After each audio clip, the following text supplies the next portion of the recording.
Right. Florence, thanks for agreeing to take part in this interview. Um, would you tell me one thing that you're good at?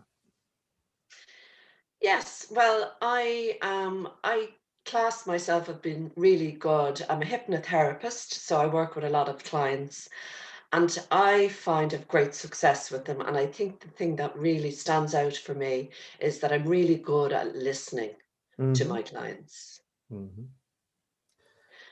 I So, carry on. Yeah. feel a lot of people tend to listen with the intent of answering, whereas I feel that I listen. Now, that's a skill I feel I had to learn. Mm-hmm. And when you've learnt that skill of listening, how do you know that you're good at listening? Because when I ask a client a question, um, clients will come in a lot of times and they'll say, I don't have a problem with this and that and, you know, um, the other. But when I ask the question and I stay silent and Mm-hmm. quiet, Mm-hmm. then the client will open up. They feel they have to talk. Mm-hmm. And that's when I feel the magic happens. It's like it's opening, then we're getting into what the issue is. Now, sometimes it can take time, Mm-hmm. quite a bit of time, but if you if you give that time to the client, I feel that that's when we can find out what the real issue is behind them carrying weight or their issue that they want to change. Mm-hmm. Okay. And when you're listening and you're silent and you're quiet and you're giving them time and the magic happens, what kind of magic is that magic? What I class as magic is what is causing them the issue. It's digging into where, it can go back to childhood, these issues, but people come in all this time and they'll say, well, I just developed this bad habit of eating chocolate, or I've just developed this bad habit of going to collect a takeaway on the way home from work because I feel so tired. But Mm-hmm. when we actually look inside, it's like opening the box, the magic box of the mind, and they start actually to join dots themselves. They start to realize it goes much further than just, sitting eating the bar of chocolate at home.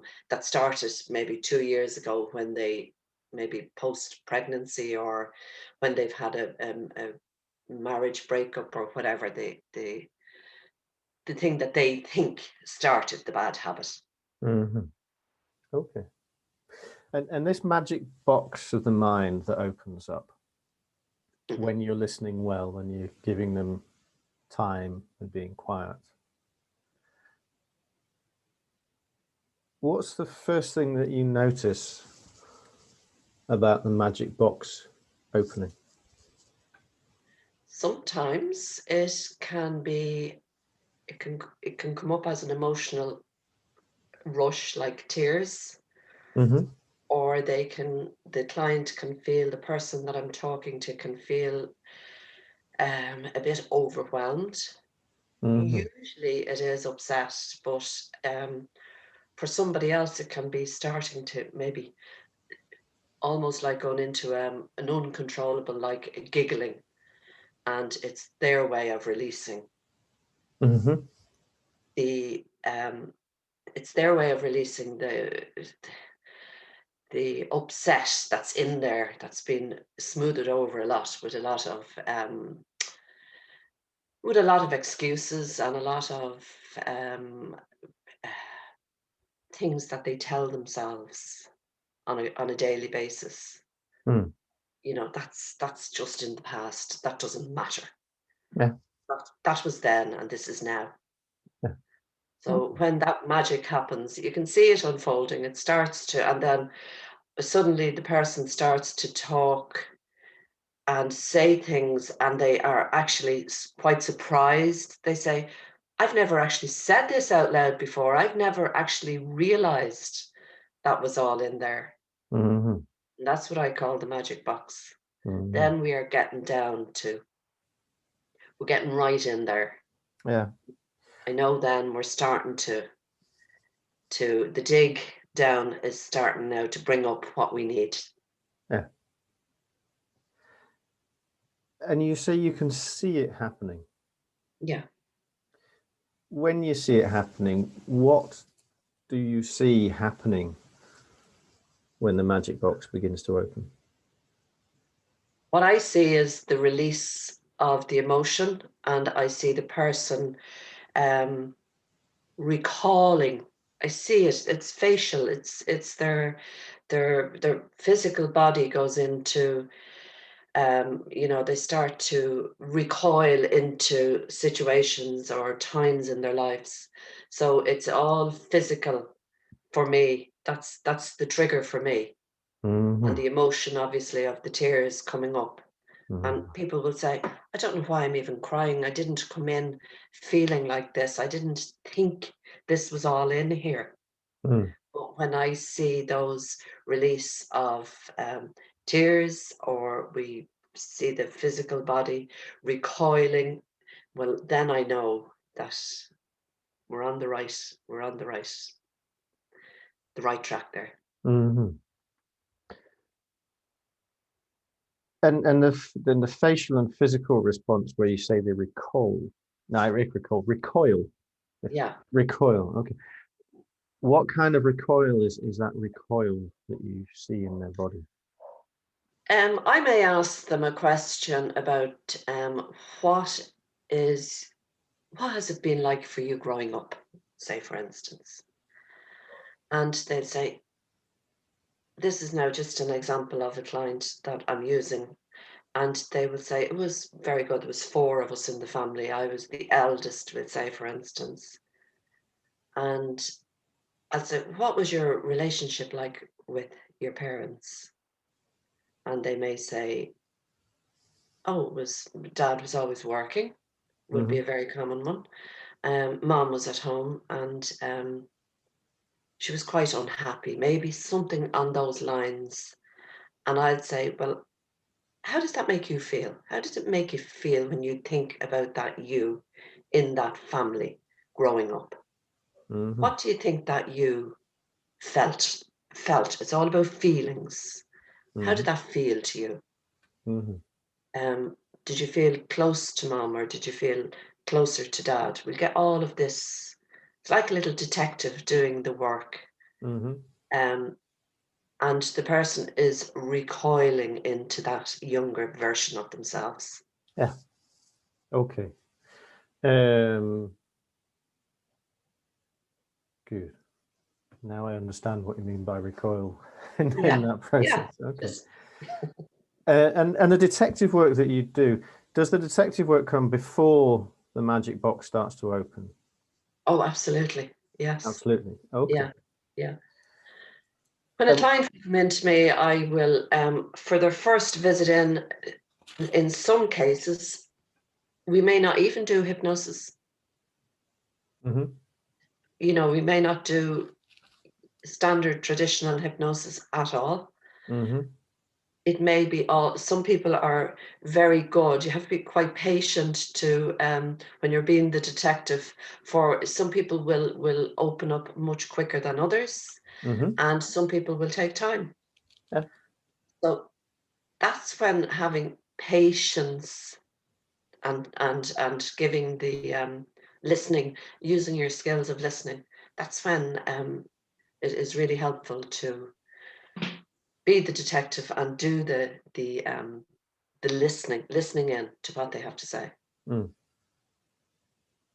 And when you're being the detective and listening and being patient, what kind of detective is that detective? As in, is it a criminal detective that goes round and is looking for the dead person on the floor, and then who did it? a detective is looking for evidence. Yeah. Okay. Yeah, evidence of why this issue is there in the first place. Mm-hmm. Because if somebody comes in and they're maybe you know, say I always use the over 2 stone of weight on them. Mm-hmm. Well, there's a reason why there's more than that weight there, and there's usually emotional issues behind it. Mm-hmm. Usually. Usually. Okay. So the detective work is the first thing that happens, Yeah. where you have to listen and be patient, and you look for the evidence of the reasons for why that person is there, which is usually emotional, but not always. No. And then something happens that opens the magic box. Mm-hmm. And when the magic box starts to open, that's when you kind of get focused and say, okay, now we're getting to some of the reasons behind this, and then we start to dig deeper. Yeah. To explore this some more.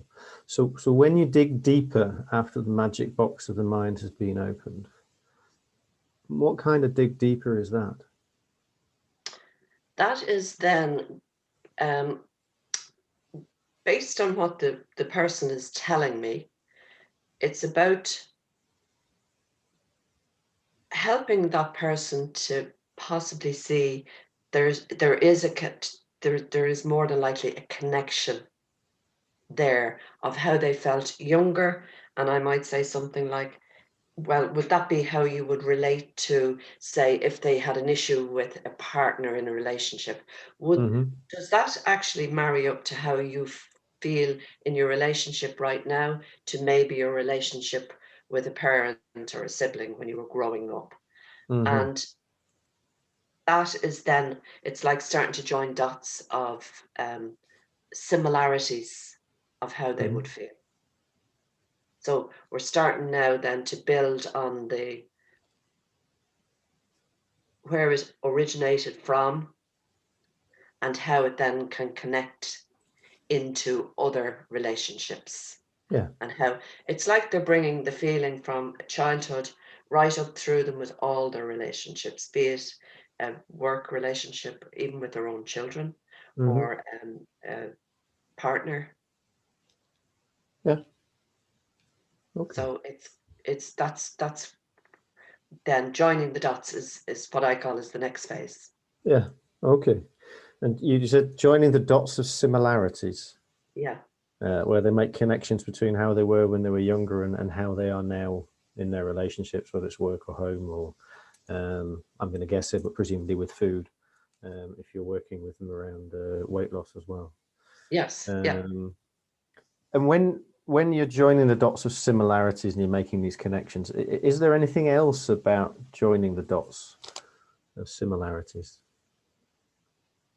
It's about it's really for the client to see themselves in the real sense of when they were younger and then how they see themselves today, that it's not just all just a very shallow box that's just the habits have been developed. There is habits.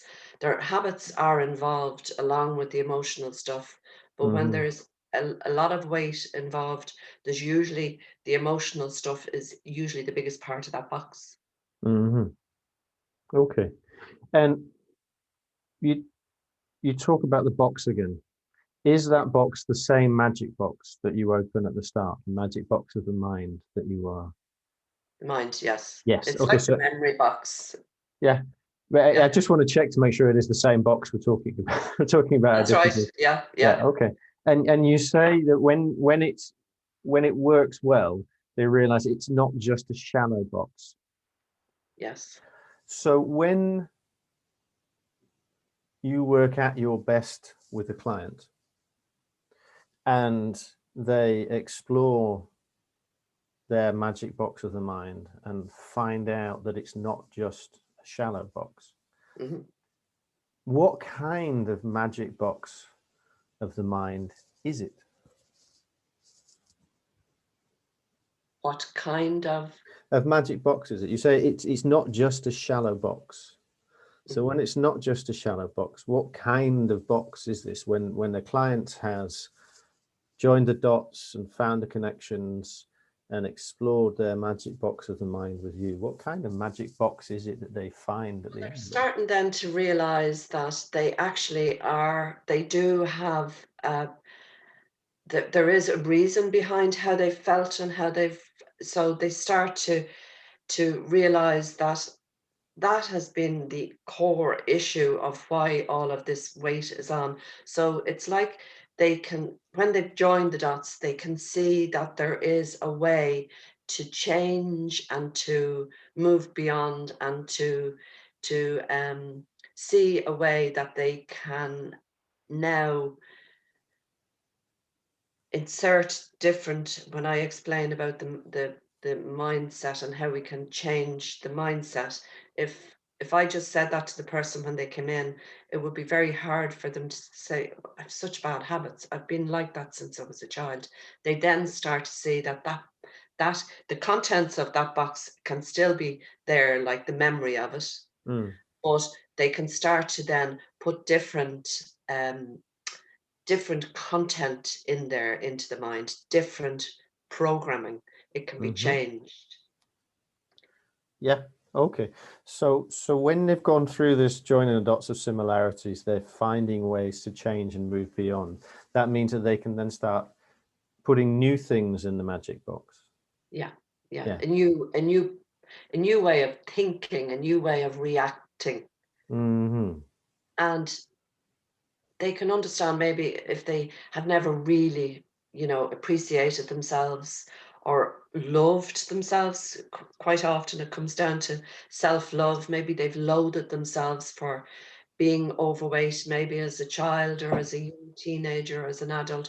Then they can start to see that they do deserve to have a different way of thinking in their mind. Their box can contain, we'd start to talk about things about how do you feel about yourself now? How can you understand why, or can you see, or maybe can you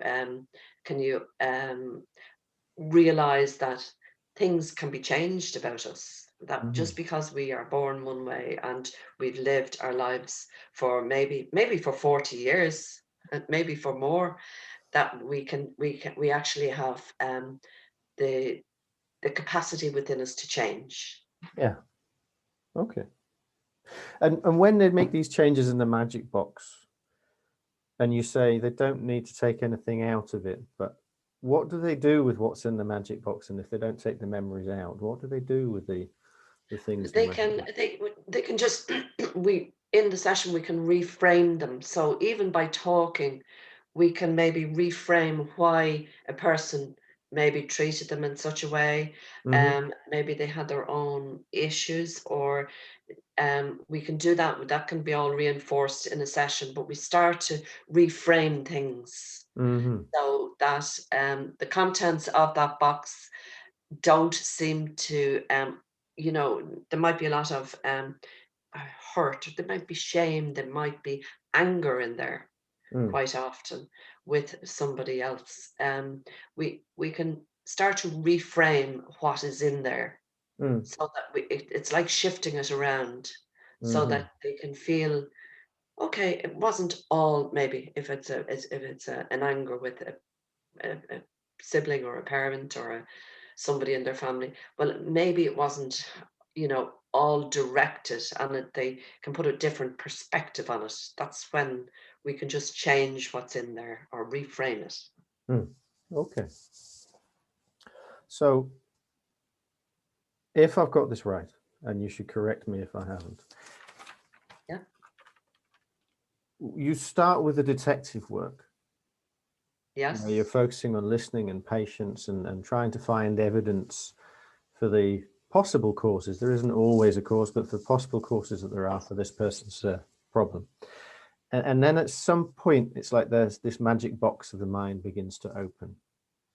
And when you do that, you can see it in their face, you can see it in their body, that there is some form of recoil that takes place in the body, and an emotional aspect comes out, whether it be tears and unhappiness, but sometimes people giggle because of that's the way they deal with that emotion as Yeah, it they're comes out. processing on a nervous level then. Yeah. Yeah. And then you begin to dig deeper and find the connections between how they were when they were younger and what's happening now in terms of their relationships and their workplace. And you help them join these dots as you go along, these dots of similarities. And when they begin to do that, then they begin to find more ways to change and move beyond what's in the box when they first come to you. Yeah. Part of that, when they realize it's not just this shallow box, but it's also they've had a new relationship, to reframe the things that are in the box, and then they begin to find out they can put new things in the box, new ways of thinking and new ways of being, so they can then develop afterwards. Yes. When you have done all of that, the best you can do, it's just been perfect, it's succeeded, you've taken this person through it, they've filled their magic box of the mind with new ways of thinking and being. What's that like? For the client? For you? For me, oh my gosh, I have my information now that I know what I'm working with. It's it feels like I have, now we know why, we can work, how I'm going to structure my session or sessions with these clients, how I'm going to, what I can, deal with. We can do hypnosis, and we can actually draw on this information now and really reframe it and put those feelings, whether it was anger or releasing them in the session, or if it was feelings of lack of self-worth or self-esteem or self-love, that we can really reframe and really, take those negatives out of that clients, help them to reframe and help them to take the negative reactive habits away so that they can then achieve what they want to achieve. So that's how it feels for me. So that I'm happy with what I've got here, that we can work on, and maybe even through further sessions, some other little, nuggets may come up. But really what I have here is the basis for what I want to work with. Yeah. Okay. Yeah. And for the client, there is a sense of relief that they've actually realized that there is just more to it than they originally realized, possibly before they came in. Okay. Or worked with me. If it's okay with you, I'd just like to dig a little deeper here around this happy. When you've done it at your best, if you think back to the time when everything has succeeded in this process, okay, so you've gone through the detective work, opened the magic box, dug deeper, joined the dots, they've put new things in their magic box, and they're going out of the door. What's that like for you when you see this person walk out the door with a magic box that's filled with new things? It just feels great.